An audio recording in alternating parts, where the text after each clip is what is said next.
Hey everyone, welcome back to K-Korner, the channel where we dive into the wild world of entitled people and their unbelievable stories. Hope you enjoy it, and without further ado, let's go. My first husband was not a very nice man. For 6 years I was belittled and basically a baby factory for him. He was a fantastic father, but a horrible husband. After he finally got his heirs, I was then treated even worse until I finally woke up and decided to leave him. This revenge story is not about him. I just had to set the scene. I moved out of the house, taking just my clothes, the car, 4K value no more, and the computer. I had nothing, stayed at a friend's house for a couple weeks before I was able to line up a crappy townhouse with roommates. I had no furniture, and my bed was a cat pee, smelling free couch I was able to score. I wound up having 4 jobs, with one of them being full-time and once a week. I would not even be able to sleep a night between jobs, meaning having to stay up for almost 48 hours. Now, fast forward 1 year, my divorce was finalized and I'd fulfilled my year's lease for the townhouse. By this time, from all my hard work, I had furnished the home, my bedroom, and my kids' room when they would be with me for visitation. The scumbag landlord, we'll just call him SBL, was a nice-ish landlord during the time of my tenancy, and I was a good tenant, never being late with my rent, although I had roommates. I was the sole name on the lease. SBL would show up often, with some guys that he had to work on something like plumbing tests or whatever excuse he could come up with, just so he could be all creepy and hang around trying to converse with me with mild inappropriate undertones that made me quite uneasy at times.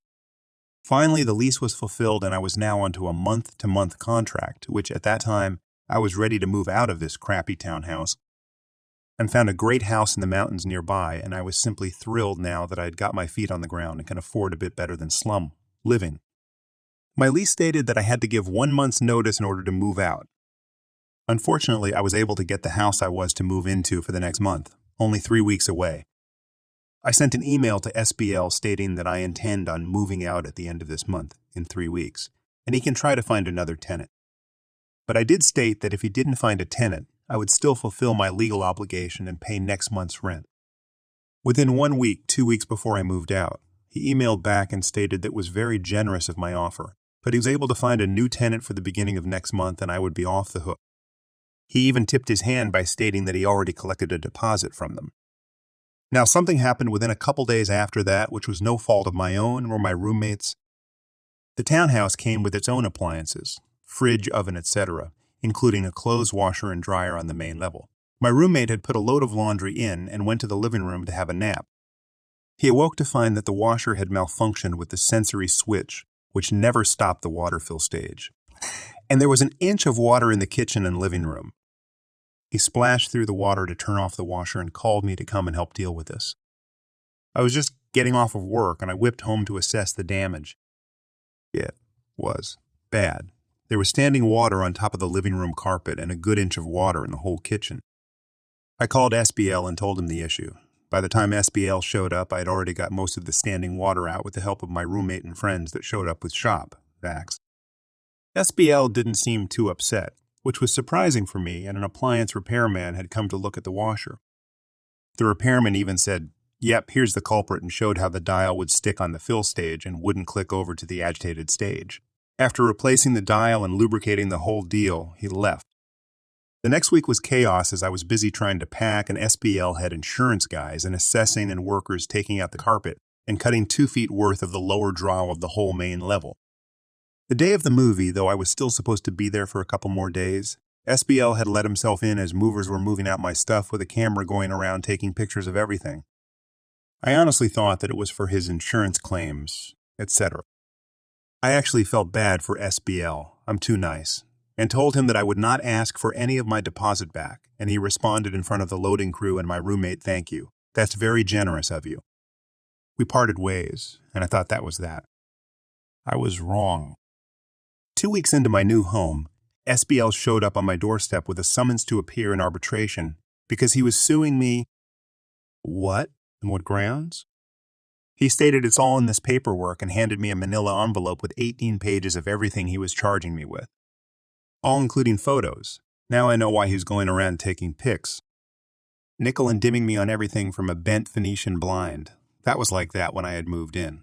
And some scuffs on walls, etc., etc.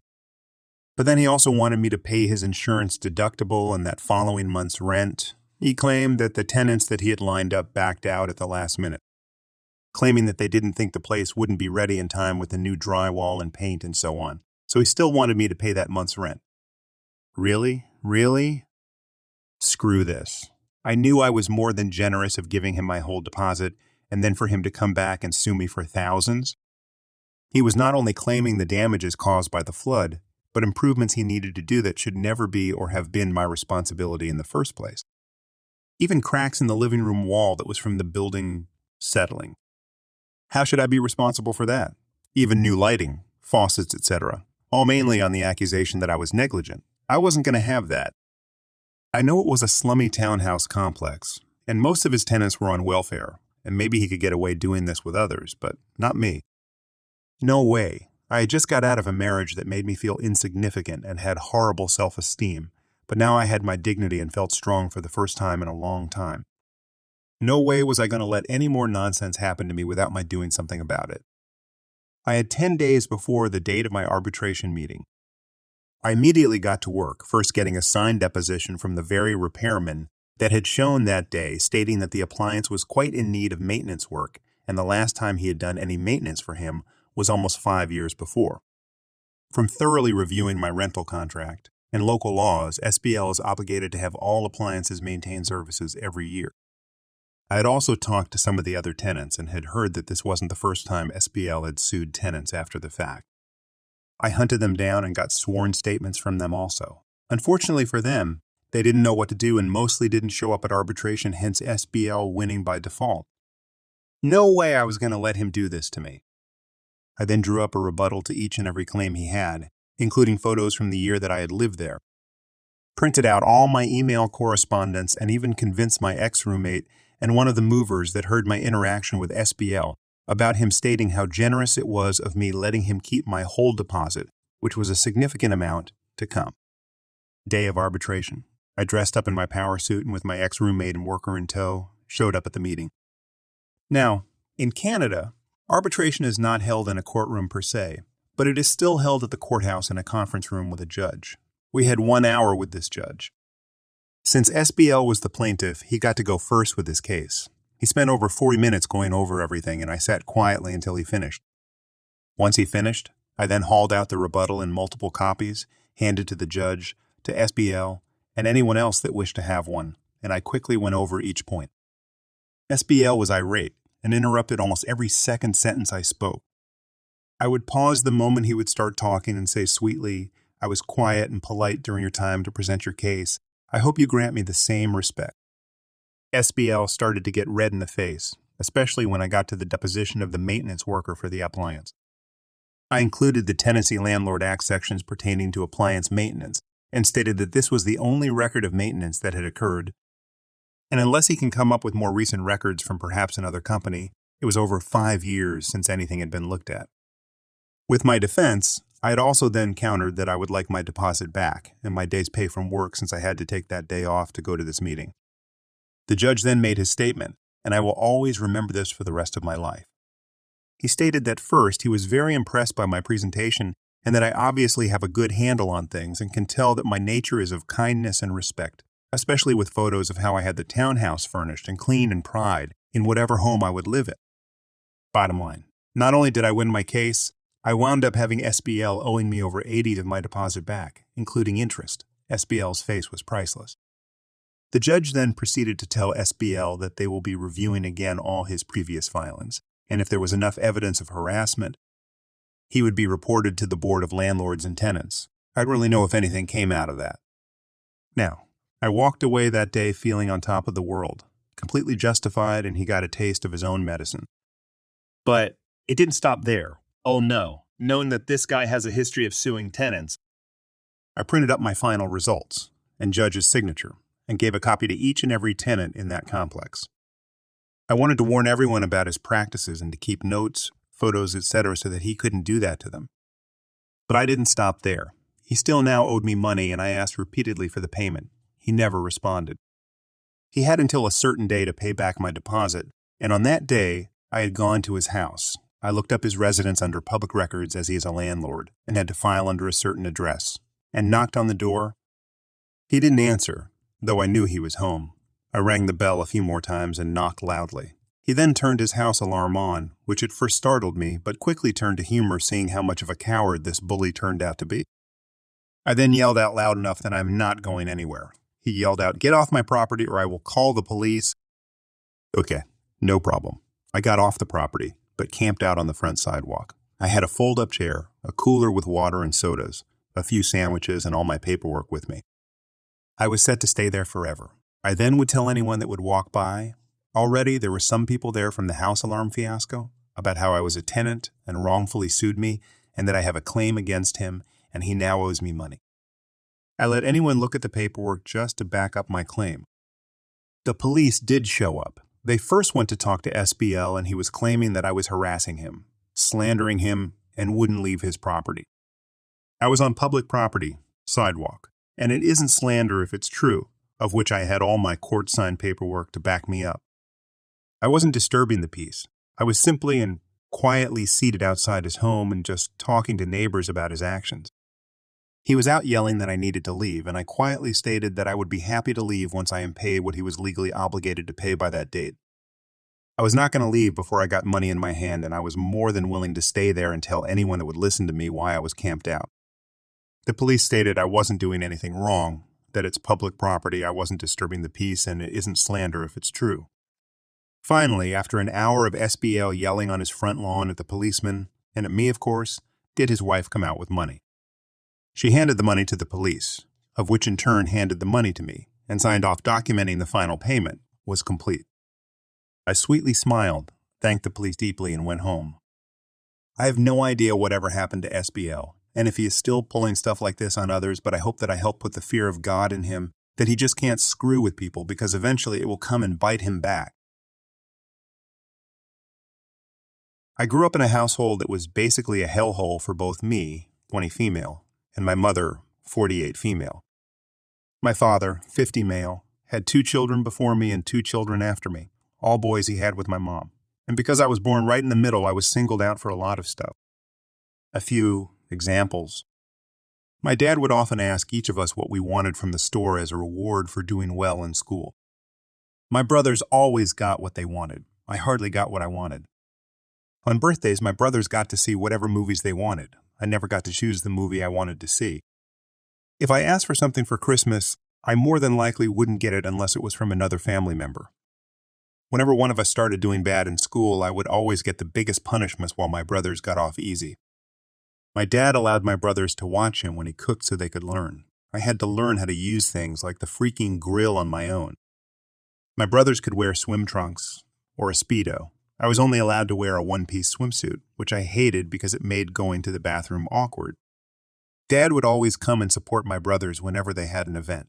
Whenever I had one, all I would get was constant criticism. The worst one by far. Whenever my brothers got birthday or Christmas money, they'd spend it on candy, toys, clothes, etc. I wasn't even allowed by my father to touch my money, and I counted from when I was 7 to when I was 15. I had over $800 in cash that I was denied. This got way worse when I entered middle school. My older brothers, Matt and Kyle, not real names, realized I was being left out, and we talked about it with our little brothers, and now all of us include each other in our celebrations. But now, all of a sudden my dad was constantly telling my brothers not to interact with me in any way and to pretend like I wasn't there. And then all of a sudden my stuff started going missing. It started small with my pencil sharpener and a note card or something. Then it escalated into my merchandise disappearing, and then my movies, and anything I bought with my own money would be gone the next day. Then, when I confronted my dad about it, he didn't deny what he did and that he threw it all away because I'm growing up to be a housewife that doesn't need that crap. I told him I don't want to be a housewife. I want to get a real job. He then sent me to my room. And as I entered high school, I found that my swimsuits had been thrown out. A few of my cool shirts had been thrown out. Even my phone had been thrown out. When I found out that that had been thrown out, I tried keeping it cool at school that day, but I just broke down in the middle of class. And when my parents found out about what happened, my dad kicked me out. My older brothers had graduated high school already and were living together to save money, so I went to stay with them. And I got therapy, and I eventually learned that my stuff wasn't thrown out, and that's when I learned the truth. My dad tried to throw it all out to groom me into becoming a housewife so he could marry me off to one of his coworkers. But when I broke down crying in school, he kicked me out so he didn't have to hear me because the moment I cried, he decided to abandon the plan and cover his tracks. You might be thinking where my mom was in all this. She did everything she could to help me, but her own husband wouldn't listen to her. I was the middle child, and he was entitled to everything regarding me because I'm his daughter, and if he wants this to be my life, this is my life. It's no wonder that me being kicked out led to them getting divorced. And if you're wondering about my little brothers, they want nothing to do with my dad and actively refuse to go to his house. And moving in with Matt and Kyle was easily the best decision I made. I learned that all my stuff was saved from the dumpster and put in a storage facility, and I got most of my stuff back. And the clothes that didn't fit me, we sold by holding a yard sale. Matt and Kyle's backyard also had a pool and hot tub, and I was finally able to experience them in a bikini. Thanks to help from Mom and my little brothers, I was able to confess to my best friend, who is now my girlfriend. When I turned 18, I came out of my shell and got piercings in my ears, my navel, and my nipples. When I graduated, we celebrated it at Matt and Kyle's house. The whole family was there, except for Dad. Where was he anyway? He got arrested for a DUI car crash after being high on marijuana and has been in jail for a few years now awaiting trial. Good. Screw him. I'm now moved out of Matt and Kyle's, or rather, just Matt's because Kyle moved out of the house, as they bought a house for me and my girlfriend, which of course had a pool and a hot tub. So, to my dad, screw you for being absolutely awful as a parent, and screw you for being terrible to me because I was born in the middle. So let me give you some info about this situation. I'm 18 years old, 17 years old when this happened. I live in the Netherlands and I work at a local supermarket where I work as a stock clerk. Don't really know how to translate that. Almost. Every week, we have a discount on certain items. It's called the bonus, and sometimes, when you buy 2, 3 items from one brand, you get some special product from that brand. A beer glass when you buy a 6-pack of that brand, a Lipton iced tea hat when you buy a certain amount of bottles, etc. That week, when you bought 3 items from this kid's brand, you got this rather creepy-looking doll. This is basically what the story's based around. And oh boy, am I glad we don't offer kids toys with these products anymore. Just like everyone in this subreddit, I never thought something like this would happen to me, but here we go. It did. I was working in the afternoon on a Thursday like usual when a kid walks by slowly. Of course, I don't think anything of this as I am just doing my job. She walks by about 3 times, and the 4th time she asks me if the dolls are out of stock. I explained to her that more will be coming that evening and that she would unfortunately have to wait. She asked how late, and I told her that they would probably arrive after closing time because of a delayed shipment, so she would have to wait until the next day. She walked away with quite a sad face, and I felt bad for her. Although I continued working, I didn't really think about it anymore. Fast forward a bit to around 2 hours later. It's almost closing time, just 5 more minutes, and I was pretty tired. This is where the entitled mother comes in without the entitled kid. She looked angry. The mother stomps straight towards me and quite angrily asks me if I was the boy that told her daughter that she couldn't have one of those dolls. Me, being tired, looks at her with a confused face, and after processing the question, I remember the kid that asked for the doll. Me. Yes, that's me. Entitled mother. Do you know you made my little girl cry? Me. I'm sorry for upsetting your daughter, but the dolls are out of stock and won't arrive until... She cuts me off. I don't care about the time it arrives. You will get me a doll right now or I will make sure you get fired. I will do everything to make sure more dolls arrive as soon as possible, but the store closes in 5 minutes and... She cuts me off again. I want to look in the back. I don't believe you. She was pretty much screaming at the moment. I saw a colleague of mine in another part of the store look up from the work he was doing and listen to where the noise was coming from. He just continued doing his work, and I did not want to call him because I thought I could handle this myself. I bring the entitled mother to the back where we keep the dolls, when we have them. I normally never let people into this section because it's only for employees, but I didn't want her to go super Karen, so I let her in. I grab one of the terminals. It's a small device that we use to keep track of the stock in the warehouse and the quantity of products we order in the next shipment. I showed her that there are currently no dolls in the store, and before I could show her the order we place for new dolls, she grabbed the terminal which is worth around 1,400 euros or $1,600, and she throws it on the ground. I immediately ask my boss to come to the warehouse through my earpiece. The entitled mother knows she can't touch me or cause me any harm because, I'm under the age of 18, so it's basically child abuse, and B, there is cameras everywhere, and she already knew that. But apparently only point A interests her, and she proceeds to kick all the wagons of goods we have standing in the warehouse. She also threw 6 packs of wine and beer on the floor, which made a horrible mess.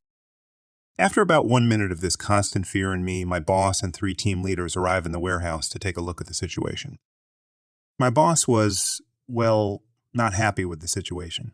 Apparently, he took some kind of fight training because he grabs the entitled mother in a certain position, so she is pinned on the ground with nowhere to move. One of the team leaders is asked to call police. Within 20 minutes, the police arrived at our warehouse. I was surprised that the woman did not attempt to kick or slap my boss because she has been laying on the ground for this long. The 2 policemen are guided to the office by 2 team leaders, while me, the 3rd team leader, and my boss are still in the back of the store. After about 10 minutes, which felt like an eternity for me, the policemen and team leaders came back and one of the policemen put the woman in handcuffs. After that, we all go to the office. The entitled mother is giving me death glares the entire way there. She also kind of whisperingly swears at me and calls me all the names out there. When we got to the office, I feared I would have done something wrong that would indeed get me fired. And this begins with the entitled mother having the right to talk before me. Of course, she lies in a pretty big way, literally saying that I touched her kid. The officers probably already knew that was not the case and asked some questions about that to me. I was struggling to find the right words because I have never been in a situation like this, and I was on the verge of crying. I told them they needed to check the camera footage from 2.5 hours before this. They found the moment where the girl came up to me and I didn't put a finger near her. The boss complimented me for keeping enough distance due to COVID, but that didn't really come through to me because I could only think of what could happen if they did not believe me. I knew the proof was there that I didn't touch the entitled kid at all. That was nice to know. The policeman knew enough and took the woman away from us, probably off to the police station where she deserves to be. My boss and team leaders compliment me on handling the situation and come with me to the warehouse to help me clean up. My boss noticed I wasn't in a good state to continue working, and he gave me a can of soda and told me I could go to the break room to take a break to cool down from this. Eventually, he just sent me home because I was too emotional from all the threats the Wafibrino man was constantly telling me. When I came home, I told my parents the entire story, and they were shocked. They asked me if I wanted to continue working there, and I did. There was nothing wrong with the place itself, just very rarely the people that buy stuff there. My boss and I later made the rule of not doing this with dolls and children's toys anymore, because this happened a few times before. Not this bad. It would solve the problem of entitled kids, and I have never seen one ever since. Enjoying the stories yet? If you do, please subscribe, like, and comment. This was nearly 10 years ago. So, one summer at university, I took a job in the marketing department of a small manufacturing company, ostensibly creating foreign language advertising material and safety texts, as well as all the social media stuff for their upcoming move into Europe. It quickly became clear a large element of sales was involved, but I didn't mind. I was young and wanted lots of big wins for my resume. The department consisted of myself, another guy for another European language, and one hugely underpaid 16-year-old junior intern. We all worked for an absolute bandit, hereafter the boss, who basically had no relevant experience or competencies but was a smooth talker and had ensnared the company owner with some kind of evil wizardry. This boss spent most of his time running a side business off his iPhone, only stopping to literally throw things at us whilst we were on the phone. Banter, to randomly paint the inside of our office jet black ceiling included, or make inane demands like trying to force a supplier to give us a 40% discount based on our tiny firm's potential. This was all fine and kind of funny and gave us something to laugh about at KFC during lunch, but the real pain in the arse was that whenever anyone made any real headway, sealed a deal with a supplier or vendor, completed negotiations with government agencies, secured a good rate for marketing, found a new opportunity, etc., he would steal the credit. The owner never caught on and genuinely thought the guy was a one-man powerhouse, despite us occasionally leaving evidence or outright telling the owner when we'd done the work, catching the boss out in some blatant lies. It was all just miscommunication in the owner's eyes.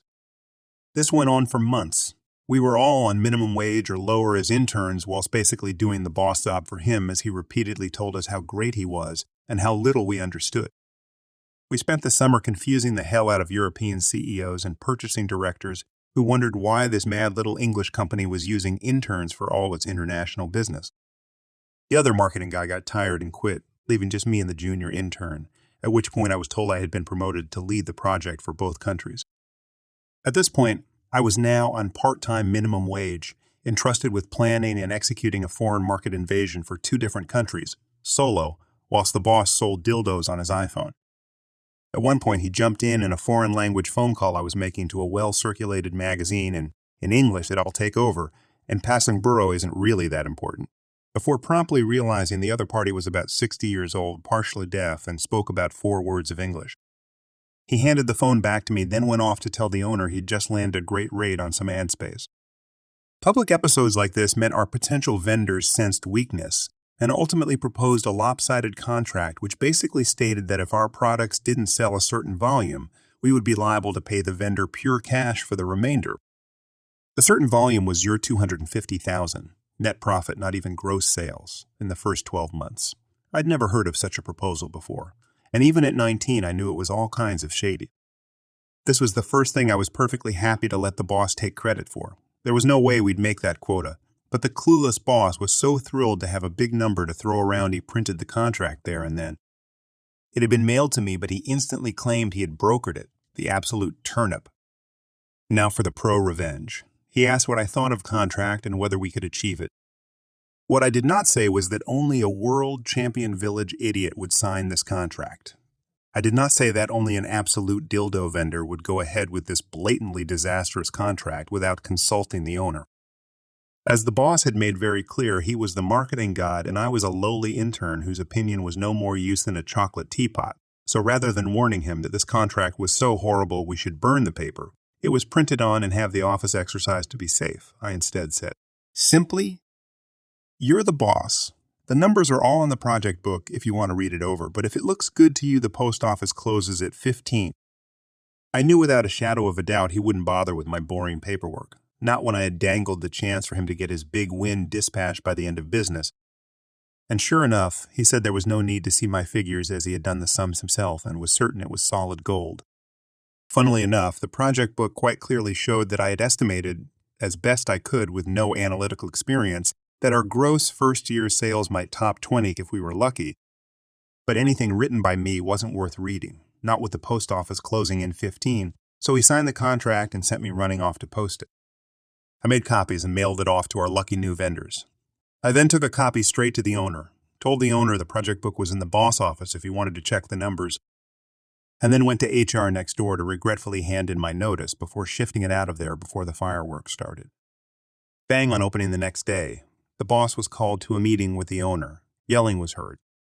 About an hour later, the boss walks off the property, and a hastily typed email is sent out reminding people that only the owner and HR are signing authorized on behalf of the firm. Unfortunately, the contract was still apparently valid as the boss title, marketing director, gave him implied authority or something. I'm not a lawyer, and all I did during my final week, with no boss in our project in tatters, was to hang out at KFC with the other surviving intern. I wasn't at any board meetings, shockingly, but the company lawyer was there every day that week, and last I heard the ex-boss was being sued by the company for the damages they had to fork out to the European vendor, which were potentially over 150K. I doubt that his dildo dealership made enough to cover his legal fees. Edit. I'm sorry some people feel I'm a millennial snowflake who screwed over a small company, but this was nearly 10 years ago and the company still exists. When a marketing director signs a 250 contract without reading it after sneering at his young employee who wrote him an entire project book that made it pretty evident it was a bad idea, you really have to hate millennials to blame anyone but the director. Also, my career turned out fine, thanks, and I had KFC today out of nostalgia. It was absolutely delicious. Just for some context, I worked in retail at the same store for about 15 years. I was part of the management team. When we had our highest-ranked manager leave to explore other opportunities. She was a young single mother, and the retail management life doesn't afford you as much family time as you might think. Myself and the rest of our team had to run the store on our own, while we waited for her replacement to be trained in another store. which afforded the rest of us with even less family time. So by the time the new manager was able to start, me and the rest of our team were completely burned out, which was not helped much by the fact that our new team member was a real Karen-type personality. She wouldn't do the work, but then would criticize our work for not being done the way she wanted done. As she was higher on the food chain, if she didn't like my work, I had to redo it. So 1 week into the new queen's reign of terror, I'd had enough. I was done rebuilding the same displays 15 times in a shift. So I walked into the cash office, where I knew she would be sitting down on the phone with her friend for the 5th time in the 2 hours she had been there. Handed in my resignation effective immediately, handed in my keys, and walked out. I never felt that free in my life. Fast forward to this past holiday season, I am out doing some heavy Christmas shopping for the fam. I ran into a woman who I recognized as a regular customer who always came in when I was still working there. Also a Karen type, she was always that one customer that no one ever wanted to check out, so I often ended up being the one to check her out back in the day because I was really good at gritting my teeth behind a big smile, some sarcasm, and a can-do attitude. She walks up to me on this day and says, "I see you out of some product that I didn't care to commit to memory," and asks if I will check the back. To which I reply, "I'm sorry, I don't work here." I'm clearly not in the company dress code as I'm wearing a winter coat for starters, but also sweatpants, snow boots, and a winter hat. So I figure that will be the end. "Nope," she replied. "You do to work here. I know you're either just coming in or shopping on your day off or something, but it's your job to help the customers in this store. Now help me." I said, "Seriously, ma'am, I don't work here." To which she responds, "I know you do. You've checked me out before." I said, "Yes, I did work here, and I did check out before 10 years ago, and I haven't worked here since 10 years ago. As I'm walking away to move to another aisle, I hear her just whining about how horrible of an employee I am, and she's going to see to it that I'm fired. I brush it off and keep shopping, about the time I was starting to forget about the interaction completely.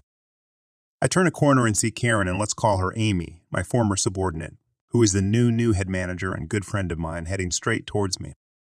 Karen's hands are flailing, still complaining that Amy has a horrible employee and she wants her fired now.